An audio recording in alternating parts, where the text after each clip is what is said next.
engkau apabila berada di Mekah, ahalan nas idza ra'aw al-hilal wa lam tuhilla anta hatta kana yaum at-tarwiyah.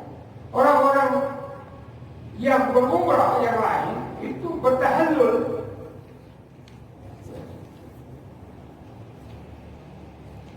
melakukan tarbiyah, sementara engkau tidak melakukannya kecuali di tarwiyah, pada hari tarwiyah, pada hari ke-8.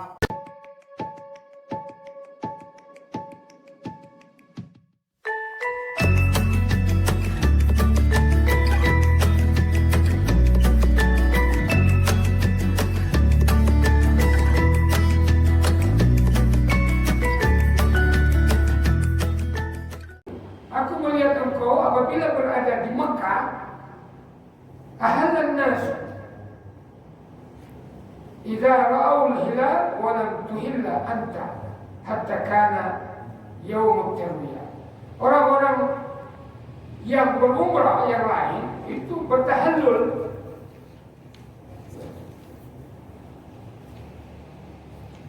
melakukan tarbiyah, sementara engkau tidak melakukannya kecuali di tarwiyah, pada hari tarwiyah, pada hari ke-8. Maka dijawab oleh Abdullah, amal arkanu fa inni lam ara Rasulullah SAW yamassu illa al-yamanain. Yamanain. Alasan yang pertama, aku tidak menyentuh kecuali dua rukun, yaitu rukun Yaman dan Hajarul Aswad. Karena Rasulullah melakukan seperti itu. Jadi alasannya karena Rasulullah, ya karena Rasulullah yang jadi patokan. Nah, maka sahabat itu tidak ngarang gitu. Jadi ada yang mereka lihat. Wa amman ni'alus sibtiyah, adapun sendal yang terbuat dari kulit, fa inni ra'aitu Rasulullah SAW yalbasu na'la. Aku juga melihat Rasulullah menggunakan sendal yang terbuat dari kulit, allati laisa fiha sya'run, yang tidak ada rambutnya, tapi sudah dikulit di sini. Wa yatawaddau fiha, dan beliau berwudu dengan sendalnya itu. Jadi boleh kita berwudu dengan sendalnya sekalian dicuci karena kulit. Ya, kalau kulitnya dijahit ya tidak copot, tidak tanggal dari tempatnya. Tapi kalau sendal biasa ya bisa rusak, gitu ya. Tetapi di sini hukumnya boleh. Ya, kita berwudu dengan sendal, tapi sendalnya dicuci, bukan mengusap. Fa'ana uhibbu an albasaha, karena Rasulullah menggunakan sendal yang terbuat dari kulit, ya aku suka apa yang dilakukan oleh, apa yang dipakai oleh Rasulullah. Wa amma sufra, adapun mengecat rambut dengan warna kuning, fa inni ra'aitu Rasulullah SAW yasbugu biha. Punya Rasulullah SAW mewarnai rambutnya dengan warna kuning. Ya, maka aku juga suka melakukannya. Fa'ana uhibbu an asbuga biha. Wa ammal ihlalu fa inni lam ara Rasulullah SAW yuhillu. Nah, adapun bertalbiyah, ya, bertalbiyah sebelum hari tarbiyah, ya aku tidak pernah melihat, tidak pernah mendengar Rasulullah melakukan hal itu. Hatta kan ba'itha bihi rahilatuhu, sehingga setelah kendaraannya melaju menuju Mina.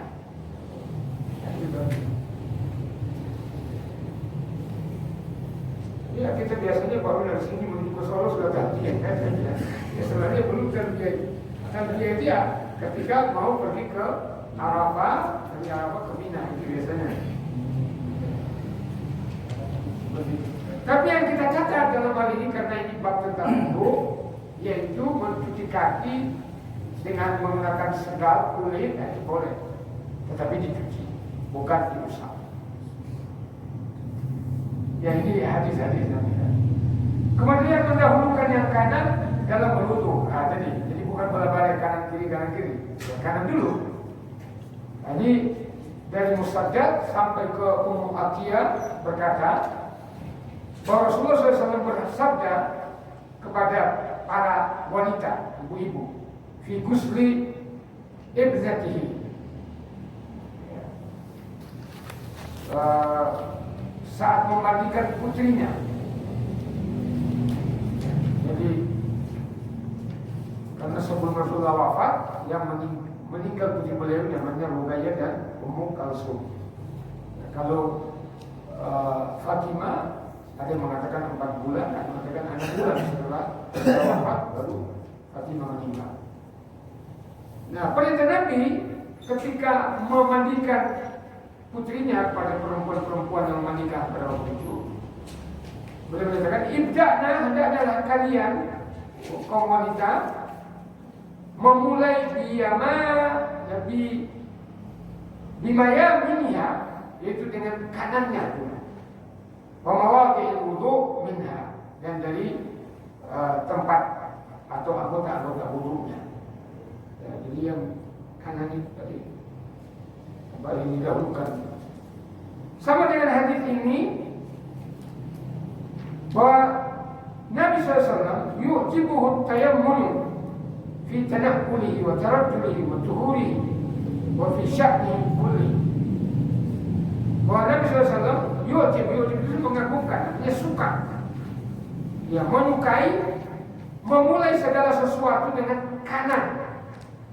Baik ketika menggunakan sendal, menyisir rambut bagian kanan, bersuci juga, dan lain-lain.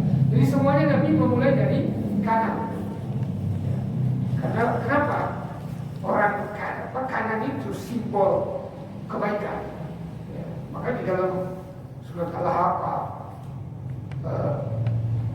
ada 2 cara pemberian kita pada hari kiamat. Dan orang yang diberi kitabnya dengan tangan kanan, itu dimuliakan. Sementara dengan tangan kiri, itu celaka, masuk neraka. Apalagi dari belakang. Ketika berwudu ketika datang waktu sholat, ini hadis jemaah ke-6 ya. Dari Abdullah bin Yusuf sampai kepada Anas bin Malik, bahwa Anas bin Malik berkata, ra'aitu Rasulullah SAW, aku melihat Rasulullah SAW, wahanat salatul asr, sementara salat asar sudah tiba, sudah mau adzan, bahwa Rasulullah berwudu. Faltamasan nasul wudu'a falam yajiduhu. Manusia atau orang-orang pada waktu itu irtamasa, mencari air untuk berwudu, namun tidak mendapatkannya.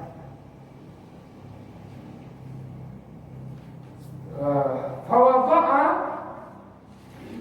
fa'uti Rasulullah SAW biwudu, maka Rasulullah SAW dibawakan air di tempat wudu seperti ember tadi ya. Fawadha'a Rasulullah SAW fi dzalikal ina' yadahu. Jadi Rasulullah SAW meletakkan tangannya di tempat wudu. Nah, ini juga cara berwudu. Jadi sebaiknya kita cuci dulu karena tangan Rasulullah itu semuanya bersih. Maka beliau mengambil air. Ini ember atau gayung, kita boleh ambil pakai tangan, tapi dengan catatan tangan kita sudah bersih. Ya, seperti itu. Wa amara an-nasa ayatawadda'u minhu. Dan Rasulullah kemudian memerintahkan orang lain setelah beliau wudu untuk berwudu dengan sisa wudu beliau itu. Maka boleh kita menggunakan air wudu bekas orang lain. Maksudnya sisanya, bukan bekas, sisanya gitu ya. Jadi umpama air satu ember. Ya air satu ember ya jangan seperti kita boros air ya, ambil sedikit ya. Kalau bisa ada gayung, ya sudah sedikit-sedikit. Nah, ya karena memang di sana airnya sedikit ya. Tapi kalau di Masjid Nabawi sekarang ini, waktu dibuka sekali ya, waktu 14 tahun lalu, saya masuk ke dalam itu airnya itu cerah semua ya, di bawah. Kalau dari pintu Assalam itu, ya berarti sebelah kanan, nah di situ lurus sumur itu, di situ. Dan turun ke bawah. melihat itu. Nah ketika airnya tidak ada, ya kita airnya sedikit-sedikit aja, jangan banyak-banyak, gitu ya. Mungkin ada orang mempraktekkan satu air ini tidak habis, gitu ya. Satu air ini tidak habis. Ya, tapi kalau kita ini air mungkin satu ember kita perlu, gitu ya. Harusnya sedikit-sedikit aja. Kemudian Anas berkata, "Bara'aitul ma'a yanbu min tahti asabi'i," ini mukjizat Nabi. Maka aku melihat air keluar dari jari-jari beliau hingga semua orang sampai yang terakhir dapat berwudu min indi akhiri. Artinya tawadhu min akhiri. Jadi sampai itu jadi kayak Nabi. Jadi sebenarnya Nabi Muhammad itu seluruh mukjizat para nabi ada pada diri Nabi Muhammad. Ya, Nabi Musa mengumpulkan tongkat itu ke batu, terpancar 12 mata air. Ya, Nabi Muhammad air keluar dari jari-jari beliau. Ya, itulah mukjizat. Tapi yang kita catat di sini pertama adalah ketika meletakkan tangan ke tempat wudu, itu sebaiknya tangan kita bersih dan itu boleh. Mau cukup 2 kula atau tidak cukup ya, 1 ember pun itu sudah cukup 2 kula, boleh. Ya. Kemudian yang kedua, sisa air itu bukan berarti musta'mal. Ya, air tersisa. Ya, tangan itu tidak musta'mal, kita ambil. Apalagi kalau ada alat kecil seperti gelas gitu, kita ambil, kalau kita pakai wudu, itu lebih baik. Ya, kemudian yang ketiga ya ini mengenai mukjizat Rasulullah. Kemudian berikutnya berwudu dengan air yang digunakan untuk membasuh rambut. Nah, ini ada yang mengatakan musta'mal ya, Pak. Dari Malik bin Ismail sampai kepada Ibnu Sirin, nah, ini namanya sanad. Berkata, aku berkata, li abidah indana min sya'rin Nabi sallallahu alaihi wasallam. Aku berkata kepada Abidah, Abidah nama orang. Kalau diartikan Abidah itu artinya orang yang biasa beribadah. Min sya'rin Nabi sallallahu alaihi wasallam.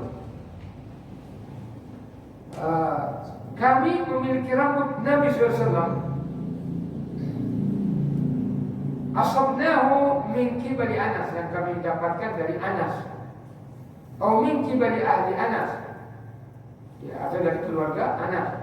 Faqala, kemudian ia berkata, la antakuna indi sya'ratun minhu ahabbu ilayya min ad-dunya wa ma fiha. Sekiranya aku memiliki satu helai rambut Rasulullah, maka itu lebih aku sukai daripada dunia dan isinya. Ini karena Anas 10 tahun melayani Rasulullah tanpa dibayar dan tanpa diminta oleh Nabi, karena dia ingin menimba ilmu dari Nabi. Saking cintanya dia menyimpan rambutnya Nabi, bukan untuk dijadikan jimat, bukan dijadikan sebagai keramat gitu, tetapi karena tanda cintanya. Ya. Cukup rambutnya Nabi itu yang dijadikan penghibur, karena dia lama akan meninggal atas Nabi.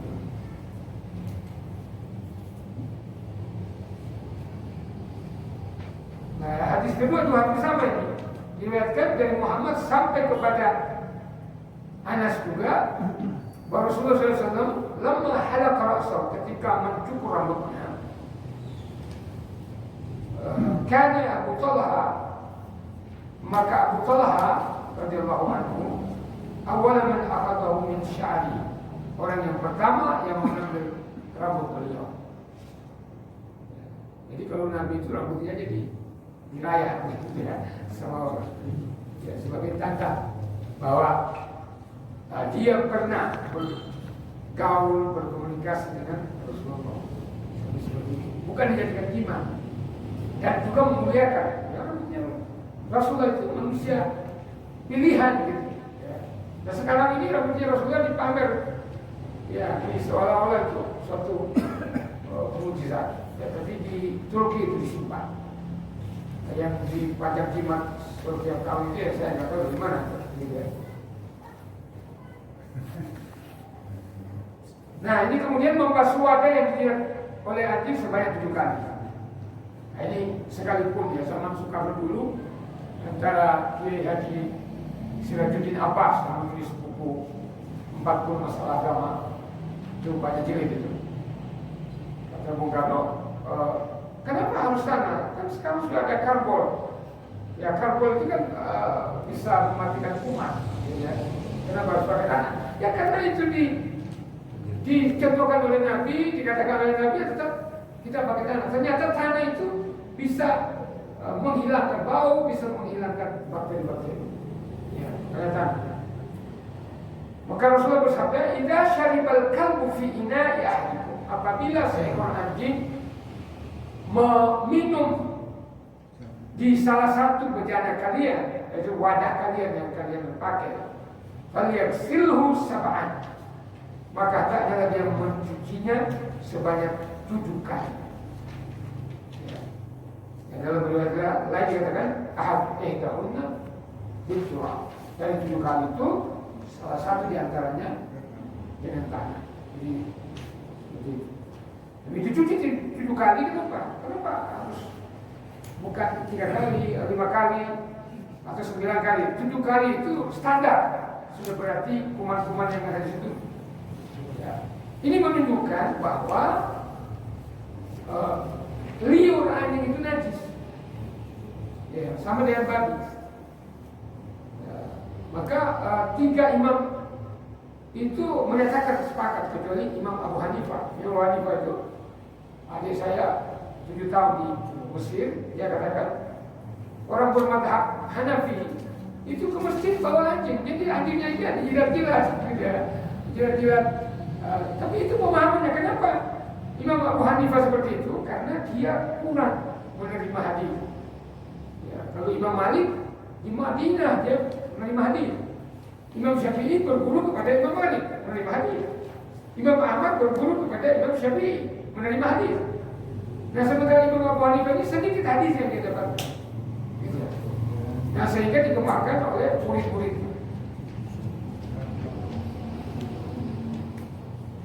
Nah ini juga diriwayatkan dari Abu Hurairah radhiyallahu anhu, anna rajulan, bahwa ada seorang ra'a kalban, melihat seekor anjing yakul sara minal atas. Anjing ini sedang memakan atkara atau tanah. Karena haus, biasanya anjing kalau haus biasanya makan tanah dari gigitan. Bahkan ada dulu hufahu, maka orang tersebut yang melihat anjing tadi menanggalkan huf. Huf itu kayak kaos kaki tapi terbuat dari kulit. Boleh digunakan untuk sholat, kalau kita berwudu hanya diusap aja, tidak bisa dibuka. Itu namanya huf. Faja'ala yabriku lahu bihi hatta arwah. Orang tadi mencopot hufnya kemudian mengambil air. Ya. Kemudian meminumkan kepada anjing tadi. Syakarallah lahu, maka Allah Subhanahu wa taala berterima kasih kepada orang tadi. Ada kalau Allah memasukkan orang itu ke dalam surga.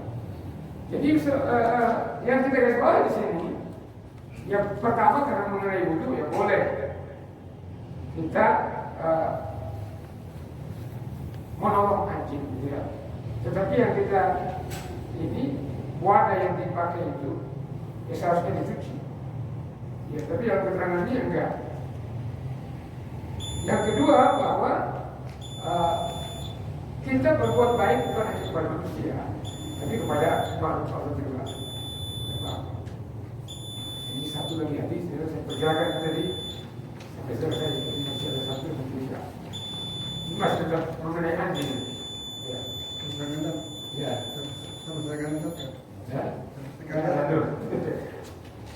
Ya. Ini anjing yang telah diajari untuk berburu. Kemudian Kata Nabi, kalau dia membunuh kemudian mati, maka boleh dimakan. Makul, makan. Wa idza akala fala ta'kul, tapi kalau anjing itu memakan buruannya, jangan kalian makan. Itu berarti untuk dia. Karena sallallahu alaihi wasallam dia menganggap itu untuk dirinya.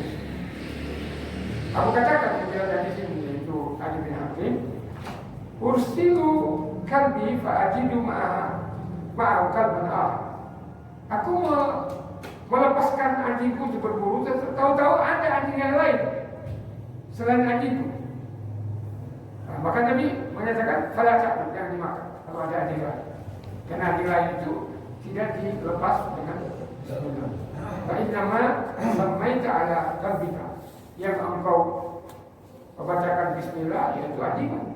Walam tusammi ala qalbin akhar, sementara anjing yang lain yang kamu tidak paham itu tidak dilepaskan dengan baca bismillah. Jadi kalau berburu pakai anjing kita lepaskan pakai bismillah, kemudian dia menangkap hewan buruan dan mati, itu halal dimakan, boleh.